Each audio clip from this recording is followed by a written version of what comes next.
있습니다. 만유의 주를 찬송하라, 이런 제목의 말씀 전하겠습니다. 얼마 전에 구청장실에 가서 구청장님을 뵌 일이 있는데, 우리 동네에 주민자치센터가 있는데 거기 동장실이 있을 거예요, 그죠? 동장실에 갈 수도 있고, 또 국회의원 사무실에 갈 수도 있고, 시청에 가서 시장님을 만날 수 있고, 청와대에 들어가서 대통령을 뵐 수도 있습니다. 확실히 동장실에 들어가는 것과 청와대에 가는 것은 느낌이 다르겠죠. 오래전에 대통령께서 경호실장께서 교육자들에게 식사 대접을 한번 해주셔서 근처 한식집에서 밥을 사주신 일이 있었습니다. 대통령 경호를 위해 육군 사관학교장을 지낸 그 안 집사님께서 밥을 사주시는데, 대화할 때 제가 이렇게 보니까 경복궁 주변의 7궁과 이 지역의 역사에 대해서 꿰뚫고 계시더라고요. 그래서 이 지역의 어떤 역사, 경호에 대해서 박사학위 논문도 쓰시고 그렇게 식견이 대단하다, 그런 것을 보면서 감탄한 적이 있었습니다. 기독교는 작은 자들, 외로운 이들을 위한 종교이지만 하나님을 바라볼 때 겨우 지역의 작은 관리처럼 보면 하나님을 제대로 섬기기가 어려워요. 하나님은 만왕의 왕이시오 만주의 주신데, 시편을 잘 읽어보면 하나님을 대단한 분으로 묘사하는 거죠. 우리의 눈이 크게 열려서 하나님이 크신 분이라는 것을 인정할 때 우리의 기대와 생각은 더 커지게 되고 더 좋은 신앙을 가질 수 있다는 것이 성경의 꾸준한 가르침이에요. 크신 하나님은 자신에 대한 정당한 대우와 인식을 갖기를 바라는데, 사람들은 눈에 보이지 않는 하나님이니까 대강대강 해버리면서 하나님에 대한 대우를 제대로 하지 않아요. 그래서 하나님의 진노를 촉발하고 하나님의 탄식을 나타나게 하는 경우도 적지 않습니다. 말라기서 1장 8절에 이제 그것을 너희 총독에게 드려보라. 그가 너를 기뻐하겠으며 너를 받아주겠느냐. 너무 가난하니까 비둘기 드려도 된다, 이런 말씀도 있지만 하나님께 바치는 걸 가지고 저는 것을 갖다 바치고 병든 것을 갖다 바치고 시장에 도저히 팔 수도 없고 총독에게 드렸다가는 화를 낼 만한 것들을 하나님께 가지고 와가지고 그거를 드리는 것에 대해서 하나님은 굉장히 불쾌하다고 말씀하신 적이 있습니다. 여러분, 통치자와 식사를 한다면 앞에 있는 사람이 굉장히 중요한 일을 하고 있다. 어제도 시진핑 주석하고 트럼프하고 대화를 하는데 시진핑 주석 입에서 굉장히 격한 말이 막 나오죠. 대만 문제 가지고. 트럼프가 보통 때 같으면 그냥 한마디 해가지고 그냥 문제가 생길 텐데 어제는 꾹꾹 참으면서, 왜냐하면 중국이 그렇게 쉬운 나라가 아니잖아요. 앞에 있는 시진핑이라는 주석이 그렇게 함부로 대할 사람이 아니에요. 마두로 잡아가듯이 그렇게 잡아갈 수 있는 사람이 아니잖아요. 그러니까 조심하는 거예요. 말을 억제하고. 잠언 23장 1절에 내가 관원과 함께 앉아 음식을 먹게 되거든 삼가 내 앞에 있는 자가 누구인지를 생각하며. 앞에 관원인데 함부로 대. 그러면 이제 관원이 알았어 해서 그 다음부터는 이 사람은 법적인 보호도, 법적인 혜택도 이 사람은 없다, 이렇게 나올 수도 있는 사람이 앞에 있음에도 불구하고 말 조심하지 않고 자기 마음대로 하고 싶은 말 다 해버리면 그 관원이 그를 어떻게 대하겠는가. 그건 지혜로운 태도가 아니다라고 성경에 쓰여 있어요. 시편 66편을 쓴 시인은 하나님을 온 땅에 즐거운 소리로 찬양하고 영화롭게 해드려야 될 대상이라고 적으면서 하나님이 행하신 것을 보라 그랬어요. 따라합시다. 하나님이 행하신 것을 보라. 어제 오늘만 보고 하나님이 행하신 게 없다 그러면 안 되고, 긴 역사 속에서 하나님은 많은 일들을 하셨어요. 5절에 사람의 아들들에게 행하심이 어미하시도다. 여기서 사람의 아들이란 하나님의 도우심이 있어야 사는 연약한 사람들, 하나님이 긍휼을 베풀어야지 살아갈 수 있는 사람들을 의미하는 거예요. 그분들 앞에 하나님의 행하심을 보면 경외심과 두려움을 불러일으킬 만큼 위대하다는 거예요. 출애굽의 역사를 시인은 떠올리면서 6절에 바다를 변하여 육지가 되게 하셨다. 하나님은 크신 분이에요. 호르무즈 해협에 지금 거기다가 무슨 육지를 누가 만들 수 있는 사람이 있어요? 오만에서부터 이란까지 육지를 낼 수 있는 사람이 있나요? 오만 땅을 좀 갈라가지고 거기에 바닷길을 내갖고 배들을 좀 끌어 나올 수 있도록 그렇게 할 수 있는 능력이 있는 사람이 있나요? 아무도 없어요. 그런데 하나님께서는 자기 백성을 위해서 놀라운 일을 행하셨어요. 그 규모가 얼마나 큰지, 그 전능하심은 상상 이상이었죠. 이것을 시인이 직접 가서 본 것은 아니지만 성경에 기록된 말씀을 신뢰하면서 하나님이 이전에 출애굽의 역사를 통해서 실제 역사에서 놀라운 능력으로 일했다는 것을 시인이 인정했어요. 무리가 바다를 건넌 후에 40년 후에는 요단강을 건넜죠. 중요한 것은 바다를 건넌 이들의 감격과 강을 건넌 이들의 감격을 가지고 주를 바라보면서 그분을 기뻐하는 모습을 갖는 것이죠. 하나님은 오래전에 그런 일을 행하셨지만 지금은 아무 일도 하기 어려운 그런 존재가 아니에요. 여러분, 빌리그레암 목사님이 막 100만 명 놓고 설교했지만 90대가 되니까 막 골절상도 있고 막 아파가지고 힘들어가지고 노년에는 정말 아무 일도 못하다가 100세에 돌아가셨어요. 옛날에 한때 대단한 사람들도 요새는 병을 앓고 있고 힘겨운 거죠. 홍해를 가르시긴 갈랐지만 노인처럼 되어서 하나님이 시인이 66편을 쓸 때는 방에 들어가서 꿍꿍 앓고 있으면서 아무것도 못하는 뒷방 노인처럼 된 게 아니에요. 하나님은 여전히 놀라운 능력으로 영원히 다스리실 뿐만 아니라 그 눈으로 나라들을 살피시고 거만한 자들, 교만한 자들이 있으면 하나님은 징계하시고 세상 역사를 주도하시는 분이라고 시인은 굳게 믿고 있었죠. 이스라엘 나라만이 아니라 모든 나라를 하나님 보고 계시고 때가 되면 개입하시고 사람들의 교만을 꺾으셨어요.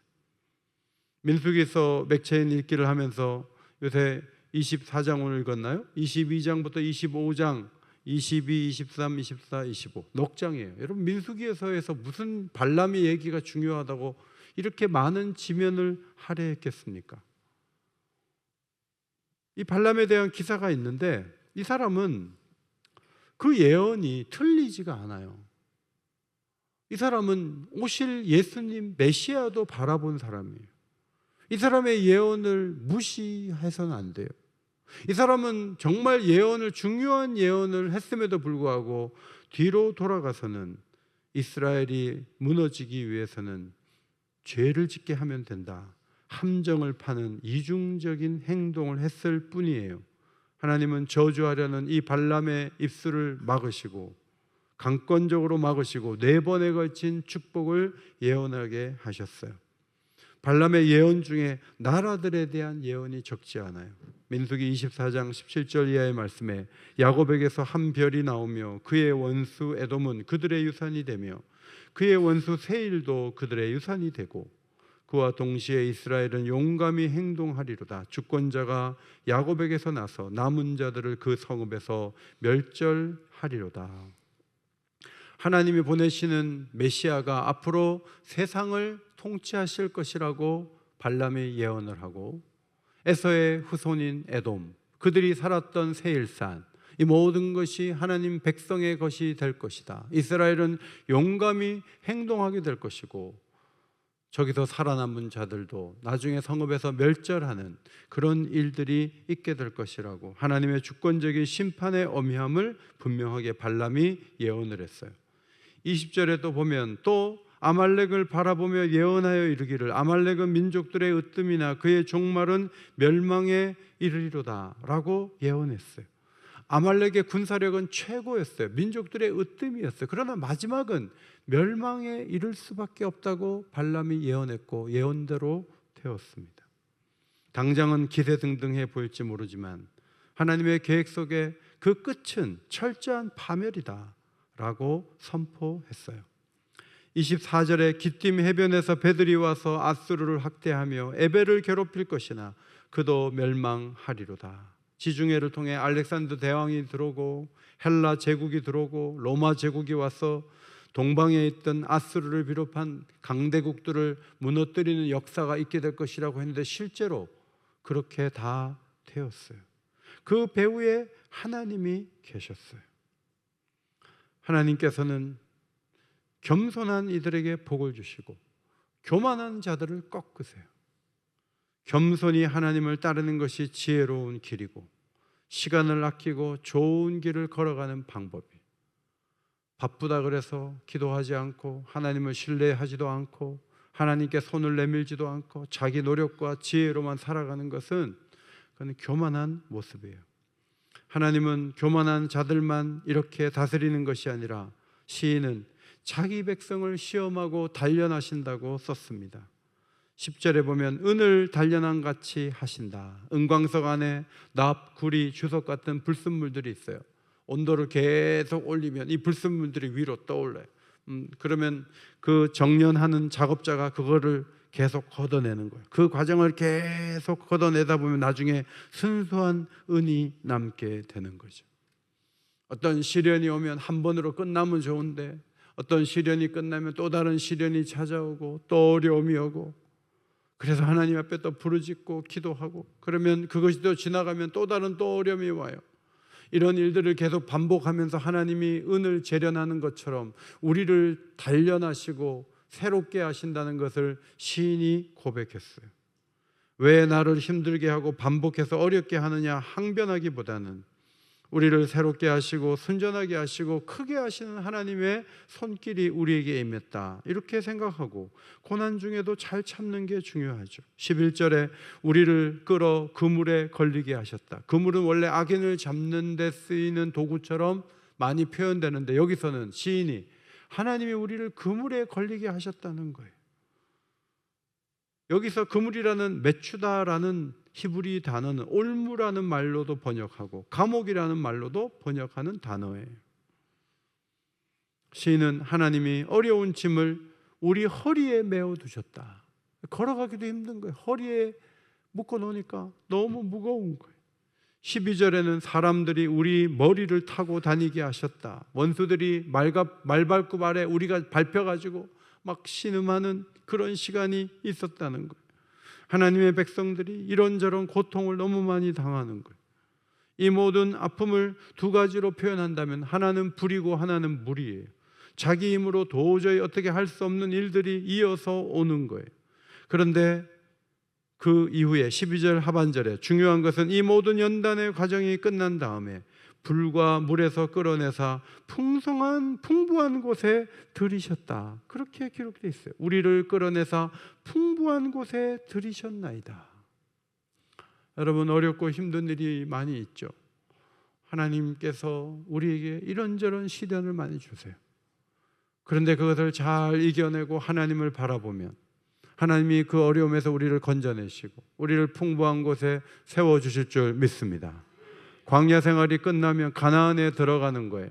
이 땅에서 이런저런 어려움이 올 때 화내고 왜 어렵냐 그러고 하나님 뭐하냐 그러고 그런 말을 하지 않고 하나님이 이 모든 시련이 다 끝난 다음에 나를 풍부한 곳에 들이셔서 결핍이 없게 하시고 나를 통해서 축복의 도구로 사용하실 것이다, 이런 믿음을 가지고 하나님을 기다리며 기도하는 것은 매우 매우 중요해요.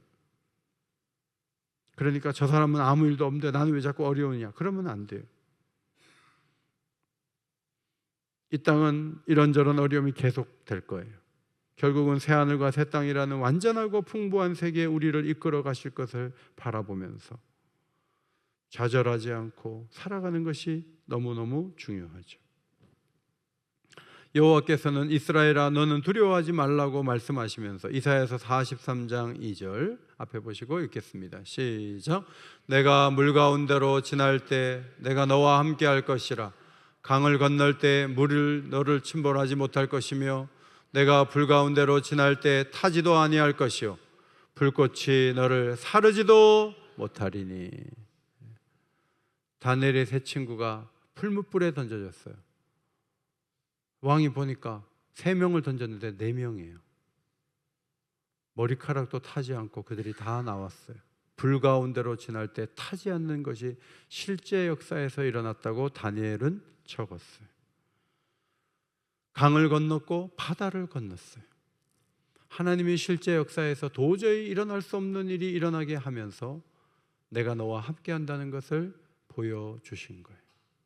여러분, 세상이 많이 힘들고 어려워서 내가 침몰할지도 모르겠다, 내가 탈 것 같다 라는 생각을 할 때가 있지만 하나님이 우리를 끝까지 도와주시고 극한 상황에서도 건져주실 것을 믿으시기 바랍니다.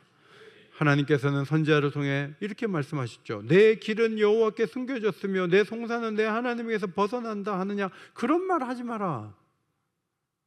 내 사정을 하나님이 어떻게 알아? 내가 이렇게 어려운 거 하나님이 어떻게 알아? 그런 말 하지 마라. 하나님은 다 알고 계신다. 돕기를 원하신다. 그렇게 말씀해 주셨습니다. 땅끝까지 창조하신 이는 피곤하지 않으시며 곤비하지 않으시며 명철이 한이 없으시며 피곤한 자에게는 능력을 주시고 무능한 자에게는 힘을 더하시기 때문에 이사야 40장 31절 앞에 보시고 읽습니다. 시작.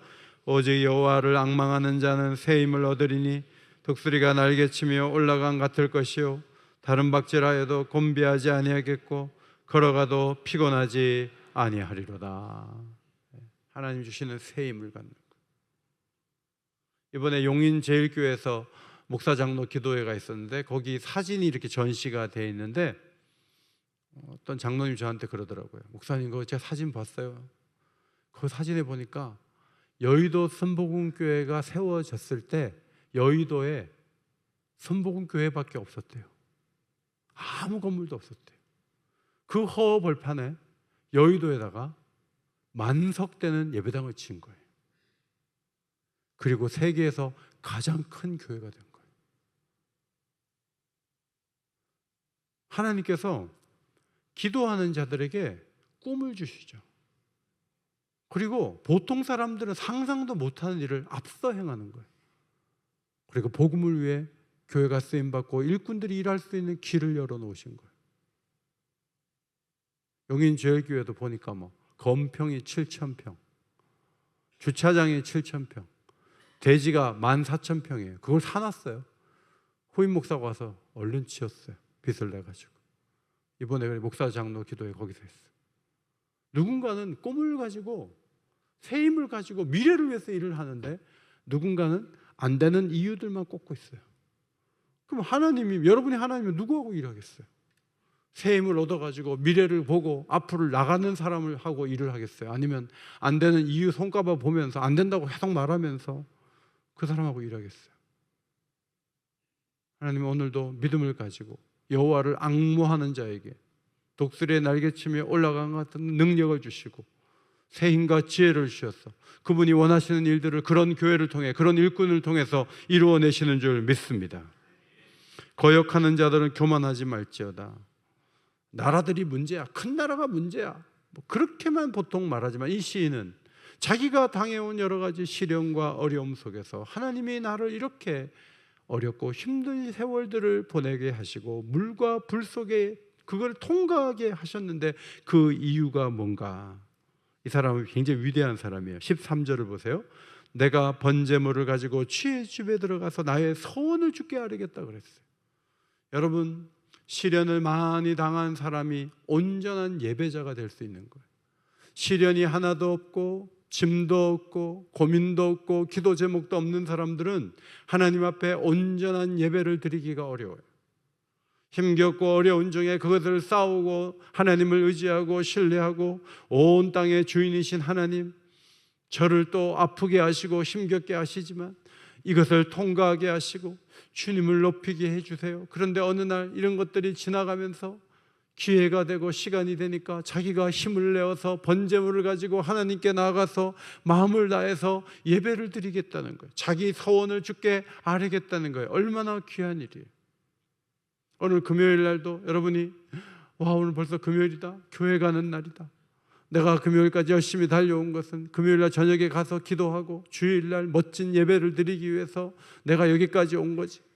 오늘 더위도 좋다, 아무리 더워도 좋다, 주님께 나가 기도할 때 이 더위가 문제가 되지 않는다 하고 더위를 이겨내고 여러분이 이 저녁에 주님 앞에 나와서 기도하는 모습은 얼마나 귀한지 몰라요. 우리의 일주일이 주일을 향해 있는 거예요. 편안하게 살다가 주님 앞에 나와서 예배하는 게 아니에요.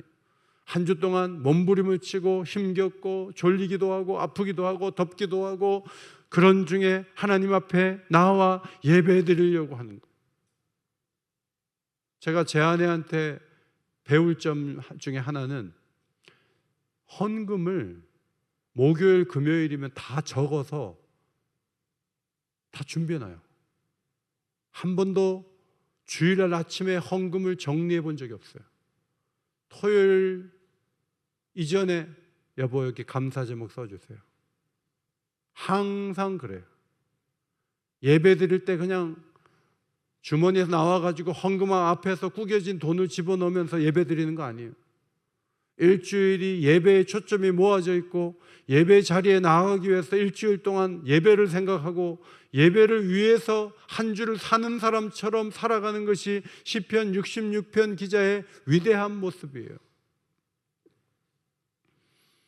이 사람은 번제를 드리겠다는 거죠. 재물을 통째로 태워 드리겠다는 거예요. 이 사람은 고난 없는 세월을 살아왔으면 좋았을 텐데 이런 원망의 마음이 조금도 없어요.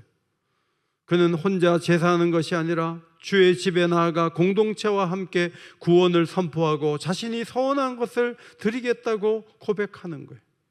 인생의 가장 힘든 시기에 하나님 앞에 서원한 것이 있는데 지금은 좋은 세월이 왔다 그래서 서원한 거 다 잊어버리고 아무것도 행하지 않는 사람으로 사는 게 아니에요. 그 어려웠을 때 하나님 앞에 약속한 것을 내가 지키겠다라고 적고 있어요.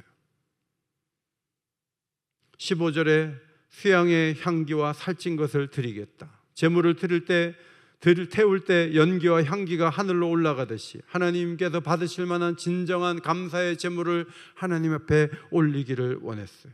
이전에는 고난 중에 눈물을 흘렸고 탄식이 터졌어요. 그러나 이제는 기쁨과 감사의 향기를 하나님 앞에 올릴 때가 왔다는 거예요. 여러 가지 고난에서 건져주신 하나님 앞에 드릴 것을 아까워하지 않겠다는 거예요. 가장 귀한 것을 구별하여 드리겠다는 거예요. 수양과 수소와 염소를 드리겠다는 거예요. 여러분, 그 규모가 매우 크고 풍성하다는 것을 보여주는 것이 아니겠습니까?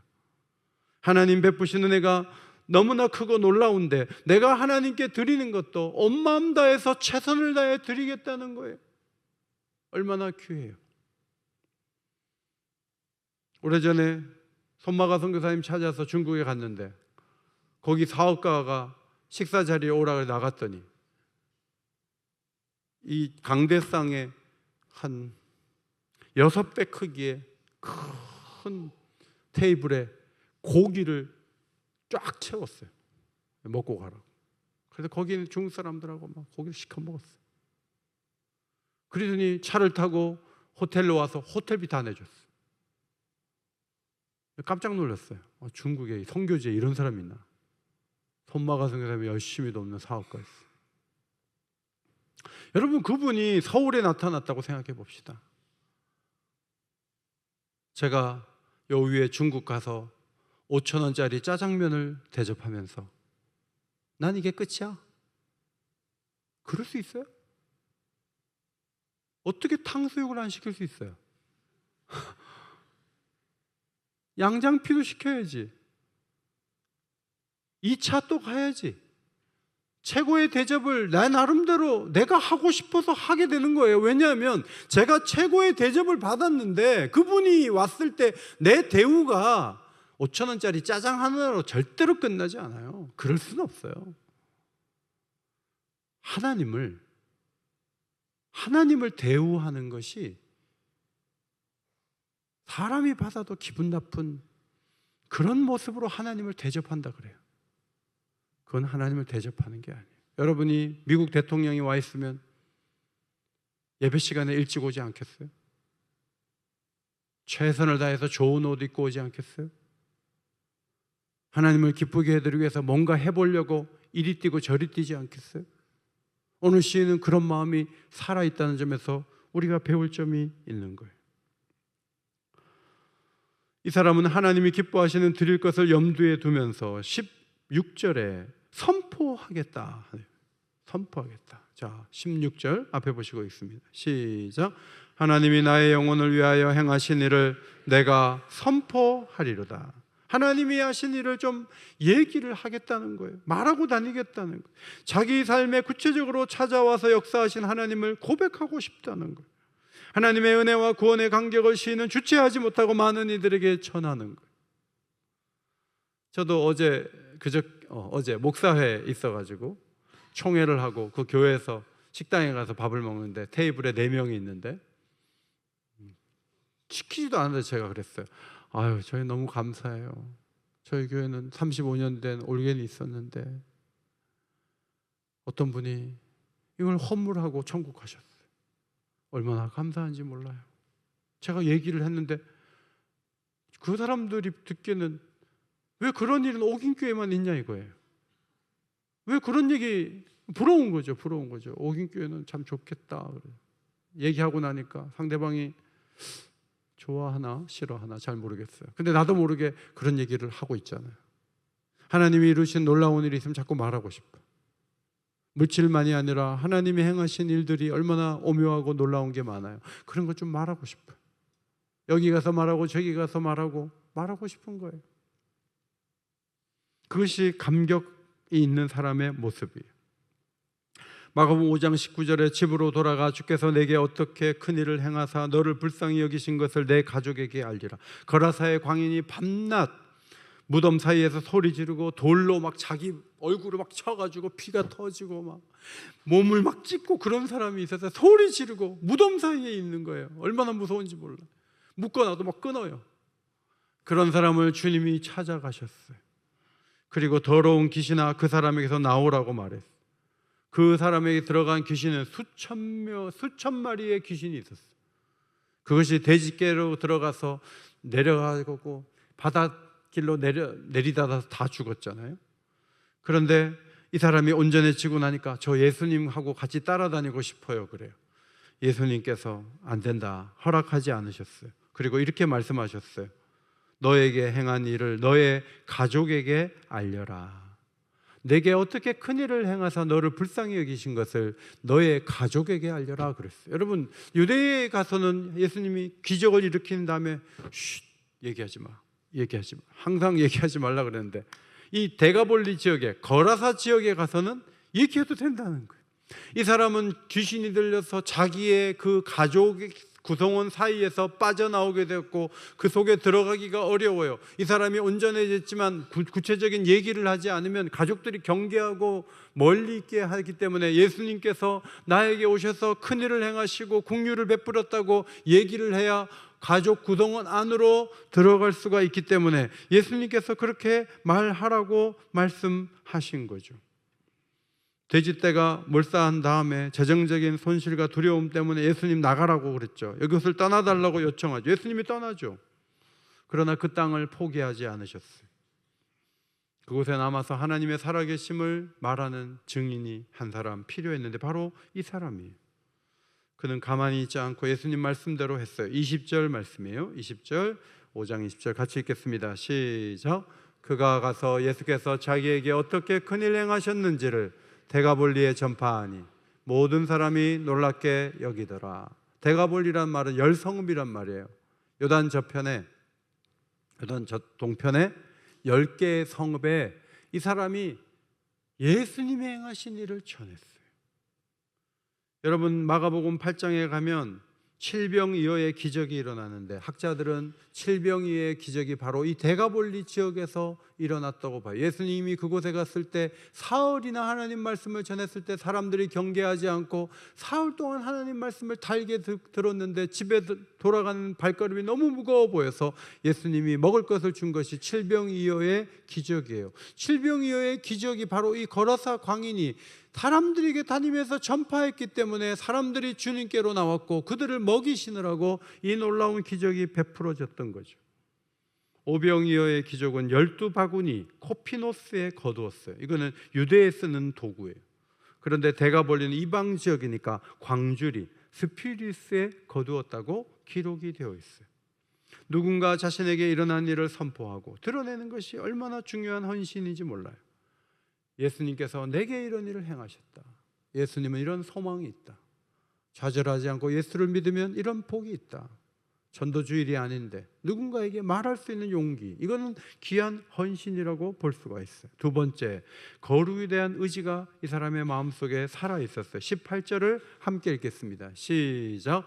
내가 나의 마음에 죄악을 품었더라면 주께서 듣지 아니하시리라. 시인은 죄를 마음에 품고 있으면, 그걸 버리지 않으면, 하나님보다 죄를 더 소중히 여긴다면 기도가 응답이 안 된다는 확신이 있었어요.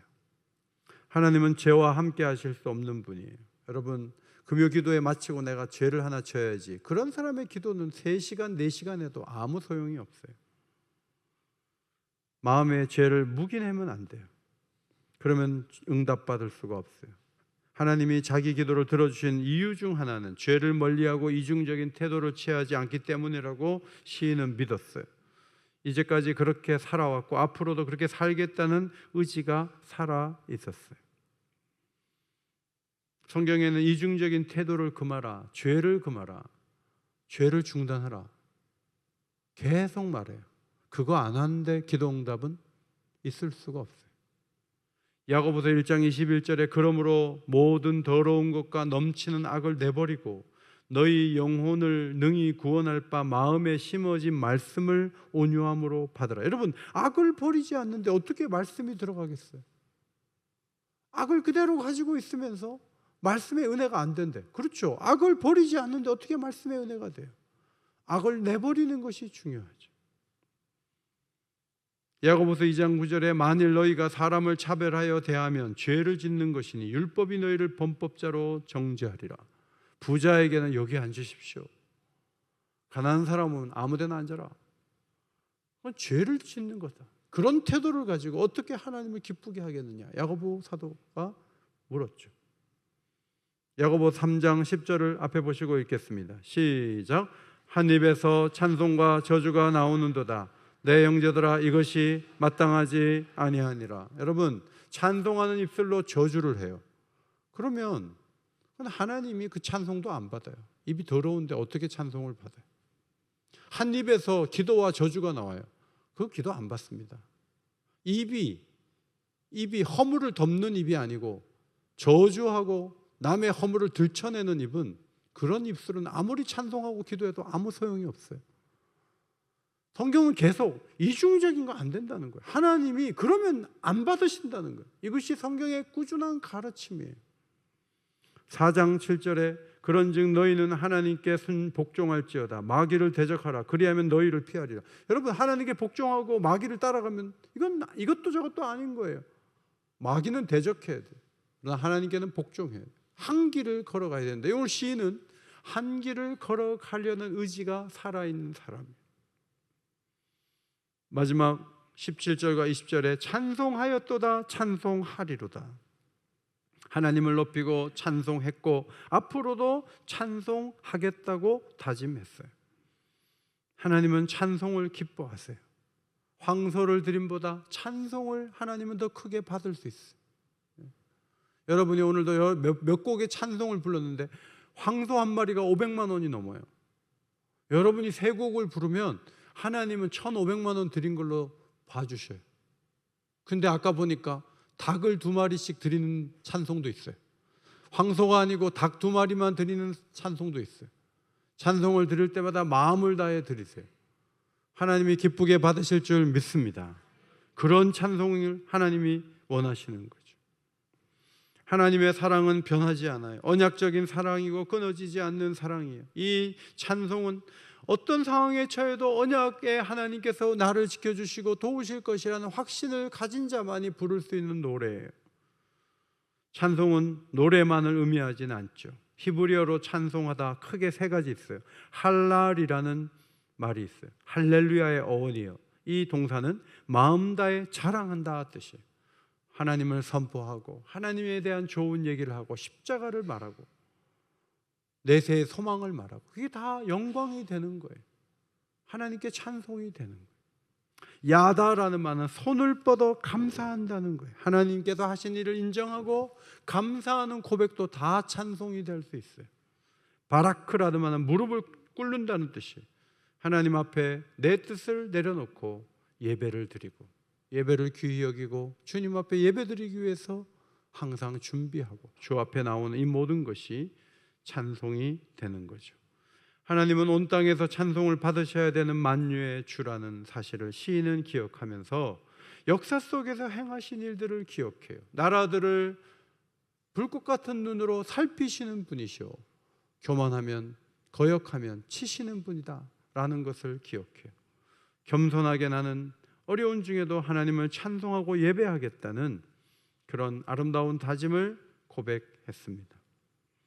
오늘도 기도하기 위해 나오신 여러분들, 죄를 멀리하려는 의지가 우리를 이끌어가고 정결한 마음으로 주께 기도하고 찬송하려는 의지가 우리에게 있어서 오늘도 하나님만을 높이고 기뻐하며 찬송하는 가운데 세임과 용기와 지혜를 얻는 성령의 시간이 되시기를, 복된 기도회가 되시기를 예수의 이름으로 축원합니다.